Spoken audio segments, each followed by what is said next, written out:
The continuous incompetency, including so many bad laws, so many bad decisions, the brutality, the cruelty, the corruption since 2018. It's not accidental.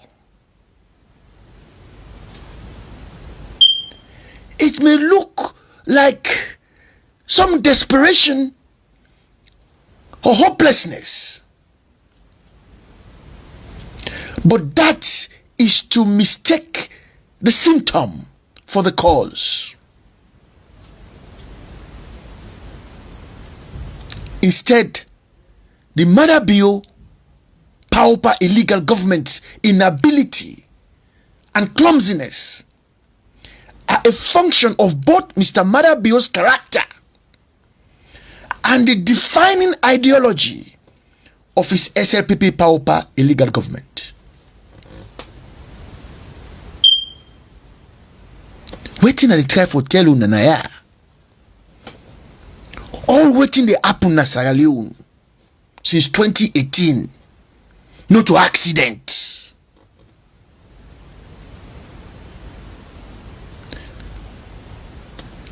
This now because Mr. Madabio and in government inability and in clumsiness. This is what makes him what he is or who he is. You see, a reminder of this inability to govern is the introduction of the state of emergency a few days ago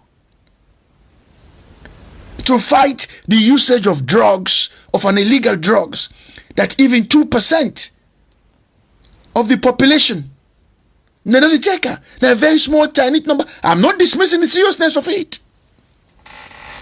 But this wasn't Ebola or COVID-19 that you should declare a state of emergency. It shows you that from day one, they had no plans, no clue as to how to govern the country. In February and March 2018, as editor of the Leone newspaper, I warned Sierra Leoneans, and indeed the international community, that the SLPP had no plans on how to govern Sierra Leone. I also cautioned that Kande Yunkela was gaslighting Sierra Leoneans. And on Star Television, the late Dr. John Musa of blessed memories and myself warned Sierra Leoneans that Mr. Madabio hasn't got the experience to govern Sierra Leone. After all, he only spent 2 months as head of a corrupt, thieving, brutally wicked military junta. Yes, only 2 months. From January 16, 1996 to March 15, 1996, when Pakaba of blessed memory was declared the winner of that election. An election that this same Mr. Madabio fought tooth and nail for prevent under the banner peace before election. But be meeting matches in the person of Dr. James Jonah. From day one of the 2017 campaigns, we warned that while the SLPP pauper had an effective plan to win, it wasn't clear that there was a strategy for governing.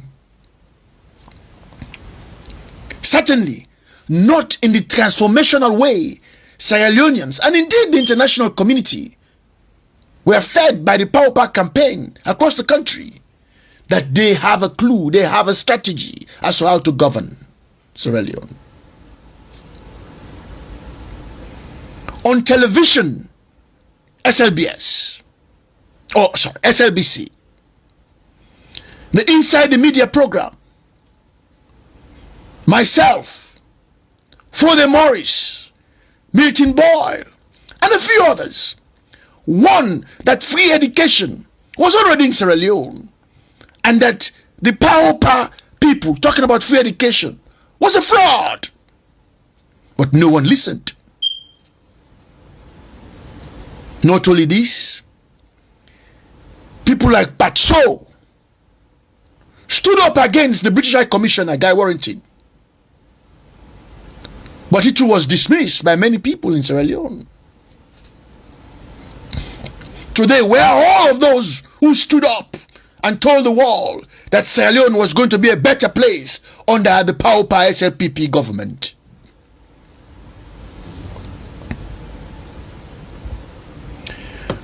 When the APC came to power, 2007, they came with experience and a plan to govern.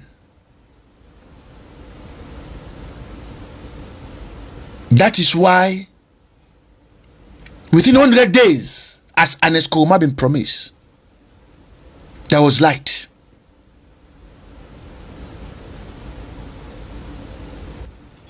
You see, the APC did not take over from the late Tijan Kaba of blessed memory to come and take revenge and destroy the SLPP. They came to power to work and to make the life of Sierra Leoneans better. What Sierra Leone was offered in 2007 was a fresh team of men and women with values, determination, character, and a sense of purpose. The APC arrived with a clear strategy for what they wished to achieve. And give and take, the APC was competent, and they delivered. I challenge anyone, and I mean anyone, to prove me wrong. The APC under Ernest Koroma was not perfect by any means. But in terms of competency, it is clearly better than what is on offer today. There is evidence everywhere that the SLPP, power illegal government, is monumentally, totally, disastrously, wickedly, cruelly incompetent. Since 2018, everything they have done or promised to do has been chaotic, and I would even say comically, dysfunctionally messy, which, never mind the cost, has left the economy, public finance, and the state of mind and well-being of every Sierra Leoneans, including their supporters, damaged almost beyond repair. The handling of the electricity problem that is now causing the death of babies and pregnant women, and the action of the government after this was brought to the attention of people, the corruption at the heart of Parliament with an outgoing speaker who has no integrity or morals, and many more, are all evidence that this epidemic of incompetency is because the man at the top lacks the leadership skills, capability, and integrity to guide Sierra Leone. The tripartite must speak. So it should be of little surprise that the image of the civil service, the press, the judiciary, the civil society organizations, trade unions, the legal profession, and even the opposition political parties and business community all have a crisis of legitimacy. Even the parliament, elected to represent the interests of ordinary men and women, have lost their legitimacy. Today, Sierra Leone's parliament is now a slave to the government. What people see now is the ship of fools, and a shipwreck for that matter. My thanks to my producer, the great Kelzo. I thank you for your continued support and patience.